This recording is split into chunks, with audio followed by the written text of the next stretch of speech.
Du réconfort pour la population de Moura, 2 membres du gouvernement leur ont apporté hier le soutien des autorités de la transition. Nous y reviendrons dès le début de ce journal. Et en fin de journal, nous irons à la rencontre d'un entrepreneur en herbe. Sidi Mokhtar Moussa Wologem est un jeune cuniculteur de 23 ans. Il a un amour inconditionnel pour les lapins. Son portrait à suivre.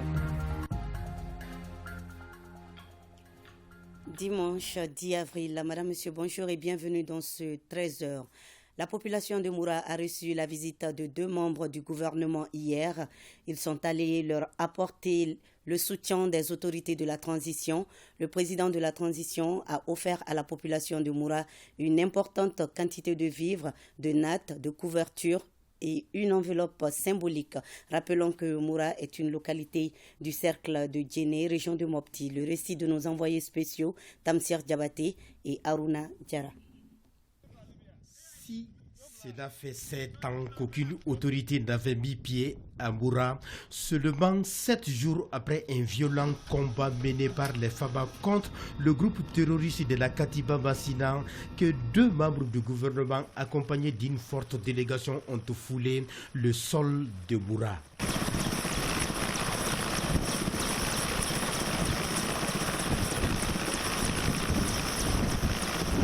Il s'agit au cours de cette visite de rassurer les populations, s'imprégner de leur état d'esprit et échanger sur leurs préoccupations.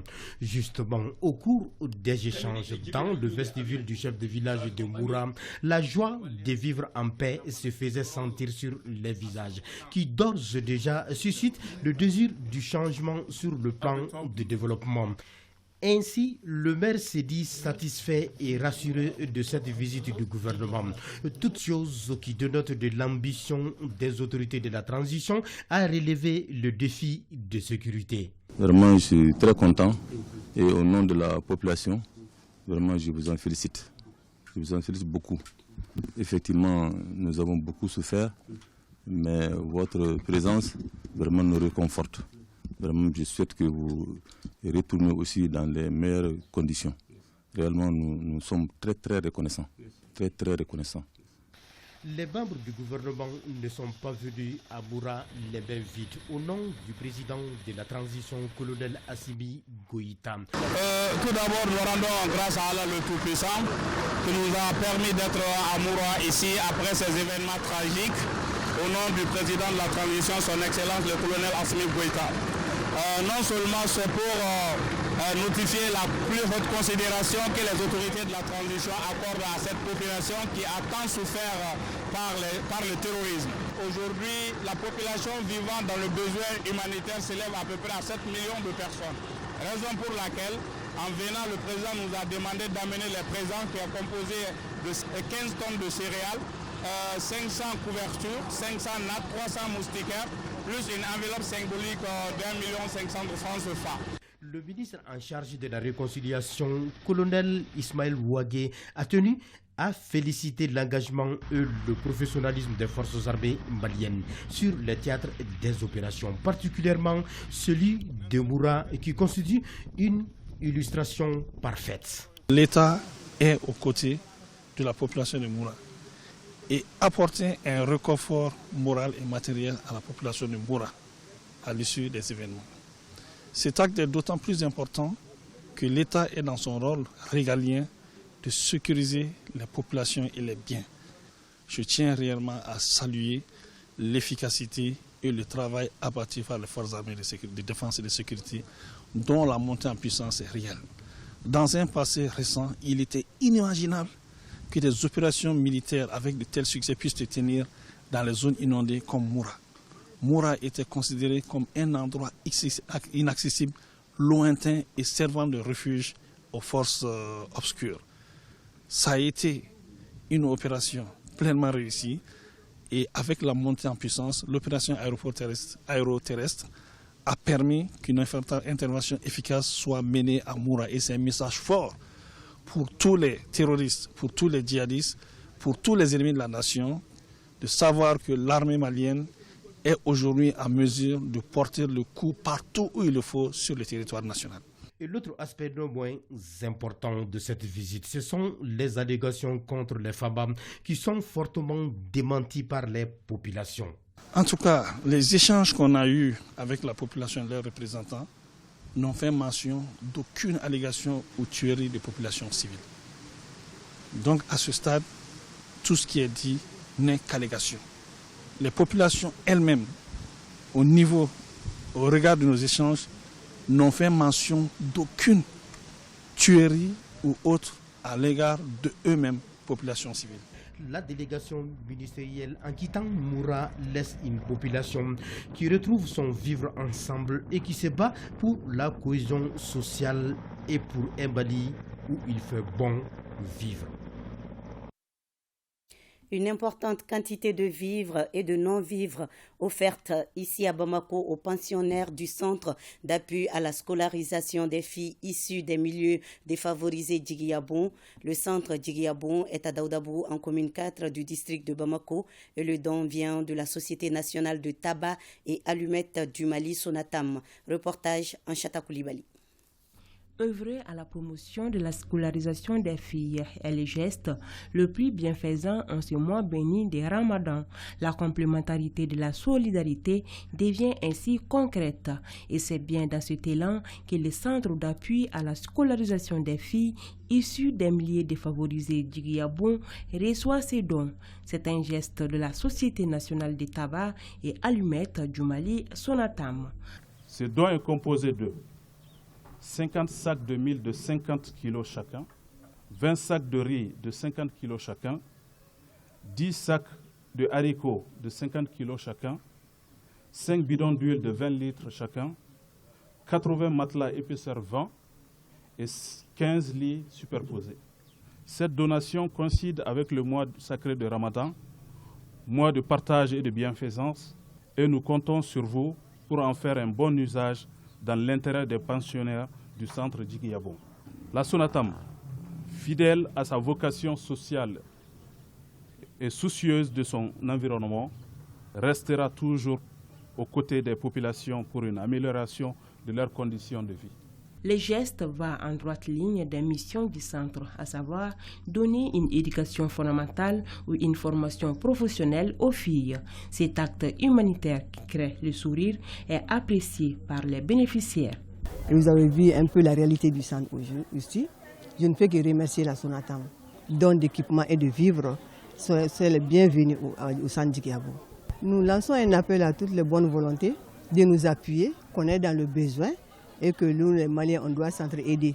Cette activité s'inscrit dans le cadre du programme d'action sociale que la Sonatam réalise tous les ans dans des domaines variés.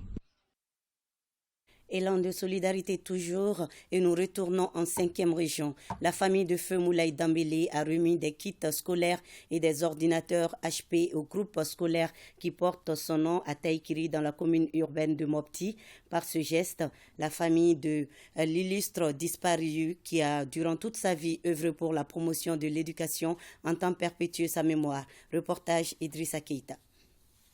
Une importante quantité de kits scolaires et 2 ordinateurs HP plus accessoires viennent d'être remis au groupe scolaire Moulaye Dambélé de Taïkiri dans la commune urbaine de Mopti. Cette initiative de la famille Feu Moulaye Dambélé, dont l'établissement porte son nom, vise à perpétuer la mémoire de l'homme qui n'a ménagé aucun effort pour la promotion de l'éducation. Ce kit vous apportera tout le confort et l'enthousiasme nécessaires à votre bon fonctionnement. Aussi, prions-nous Allah le Tout-Puissant de nous donner à nous la volonté, la possibilité et le pouvoir de répéter ces gestes de donation beaucoup de fois les prochaines années. De donner également à vous les facultés et moyens d'utiliser ces matériels à bon escient. Les bénéficiaires ont salué ces gestes qui constituent un pas géant dans le cadre du renforcement des capacités du personnel enseignant. Cet acquis améliorera sans doute les apprentissages et en comblera un vide. Je salue ici l'effort fourni par les maîtres d'école, leur engagement sans faille pour la cause scolaire, la bonne conduite et l'assiduité de nos élèves qui ont compris que la réussite est au bout de l'effort. Avec ces matériels reçus, Le groupe scolaire a l'obligation de résultats. Pour réussir ces paris, nous avons plus que besoin de l'appui des parents et des autorités. Cette donation rallonge la liste des bienfaits de la famille Fé Moulay Dambélé au profit du groupe scolaire Moulay Dambélé de Taïkiri. Et en ce mois béni du Ramadan, la cellule syndicale de ORTM Mopti a organisé une cérémonie de prière couplée à une remise de vivres aux personnes démunies. C'était ce vendredi dans la cour de la station régionale de ORTM Mopti. Boubacar Sangari. La cellule syndicale de l'ORTM Mopti et ses partenaires font parler leur cœur en ce mois béni de Ramadan.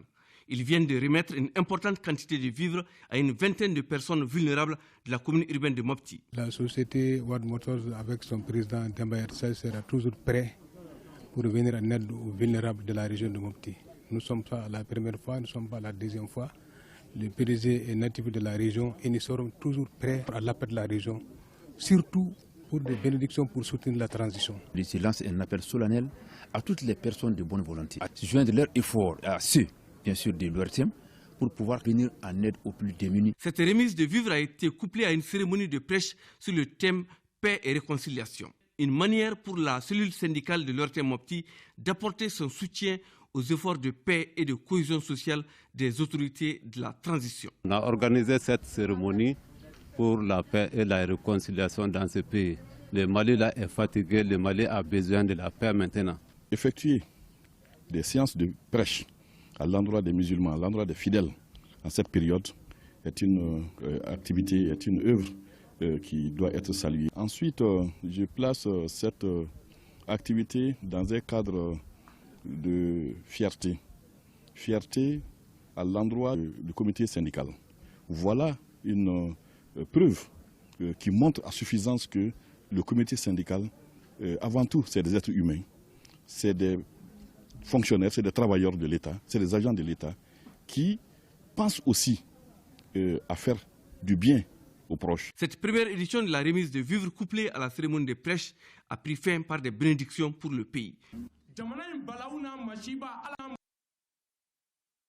Dans la partie septentrionale du pays, l'association Bagoureï des femmes de Raous et les femmes de Taoudéni viennent de suivre une formation pour acquérir de nouvelles connaissances sur les droits et devoirs. La session, qui était organisée en collaboration avec la MINUSMA, avait pour objectif mettre les femmes au cœur du processus de changement. Reportage Cherfi Moulay Aïdara. Les notions de paix, de droits humains et surtout de démocratie sont autant des sujets au cœur de cette rencontre d'échange. L'objectif est de mieux outiller les femmes de Raous et celles de Taoudéni en vue de leur permettre de faire face aux multiples défis de l'heure. La participation active des femmes dans la promotion de la culture de la paix et de vivre ensemble. Et enfin, l'implication effective des femmes en tant qu'actrices de changement de comportement dans l'éducation et la citoyenneté. Il est aussi important de souligner dans cette formation la place que les autorités de la transition accordent aux femmes dans le processus de refondation du nouveau Mali. Étant une ancienne étudiante, je sais qu'il y a vraiment des femmes qui veulent avancer dans la vie. Et je suis impressionnée par cette formation. Et merci beaucoup pour nos tantes leaders qui nous encouragent à aller de l'avant.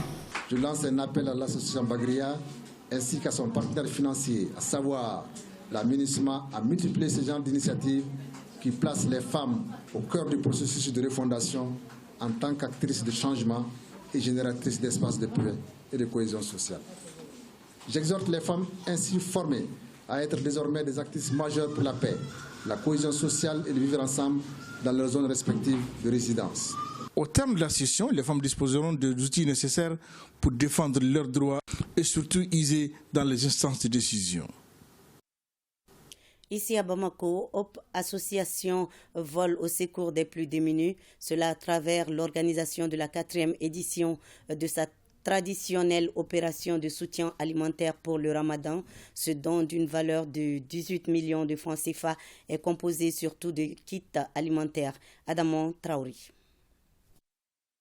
Le social au cœur des actions de Hop Association. En ces mois bénis du Ramadan, elle entend poursuivre cet élan de solidarité au bénéfice des familles à faible revenu. Pour cela, les responsables de l'association ont tenu à perpétuer la tradition avec la remise des kits alimentaires à 400 familles démunies. Il s'agit des bidons d'huile, des pâtes alimentaires, des cartons de lait, des sacs de riz de 25 kg, des cycles de 5 kg, entre autres. Le mois de Ramadan est entièrement dédié à la solidarité et au partage. En plus d'être celui de la rédemption en purifiant nos cœurs par des faits et gestes empreints d'humilité et de don de soi, comme la véritable expression de l'islam. Il faut souligner que cette année, la situation est encore un peu plus difficile pour nous tous, due à l'augmentation des prix des denrées alimentaires. C'est-à-dire que la cible des populations ayant besoin d'assistance s'est largement agrandie. Parmi les bénéficiaires de cette année, on peut noter des veuves, des chefs de famille qui ont perdu leur épouse, des familles déplacées et nous avons aussi des familles sans parents. À travers cette action, les bénéficiaires ont manifesté leur gratitude aux généreux donateurs.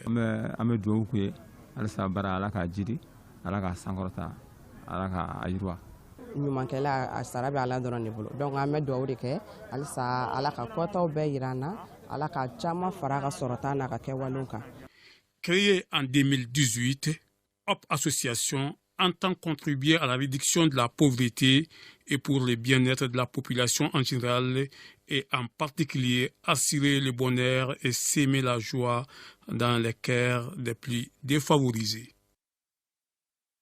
Sidi Mokhtar Moussa Wologem est un jeune cuniculteur de 23 ans, promoteur de Malizonzan ou lapins. Ce jeune homme a un amour inconditionnel pour les lapins.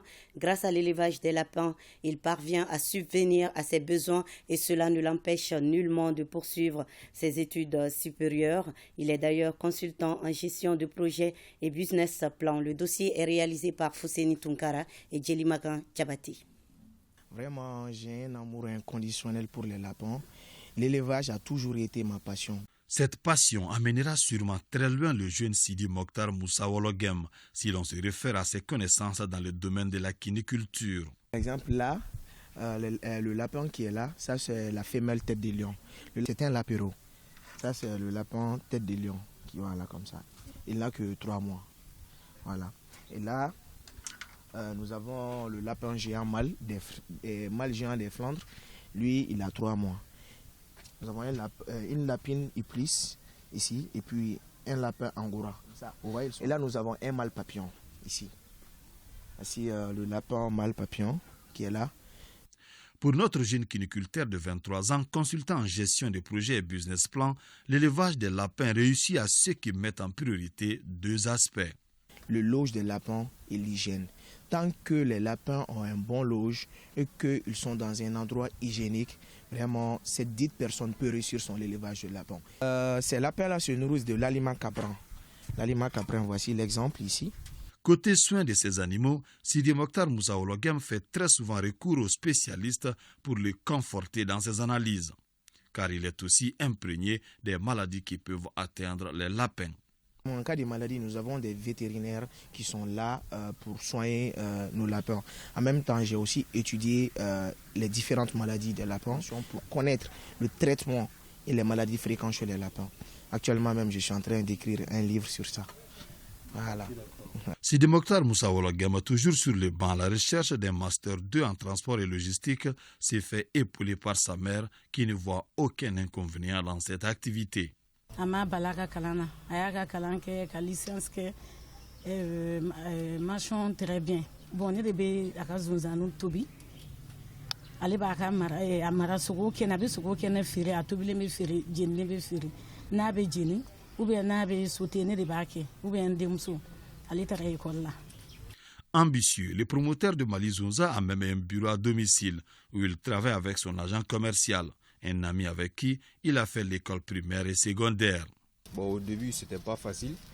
Mais mon ami et moi avons décidé de sortir à peu près chaque week-end pour partir dans les chicha clubs, dans les endroits où les gens consomment beaucoup de produits, quoi. Donc aujourd'hui, alhamdoulilah, Kalimatou Shakir, voilà, nous ravitaillons beaucoup de restaurants par rapport à ça, quoi.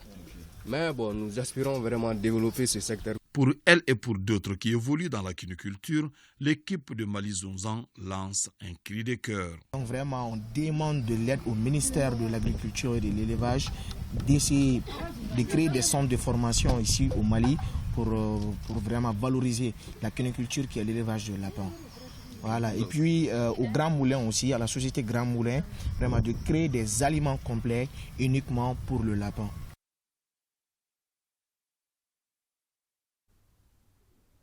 Et c'est la fin de cette édition. Merci à vous de l'avoir suivi et passez un bel après-midi dominical.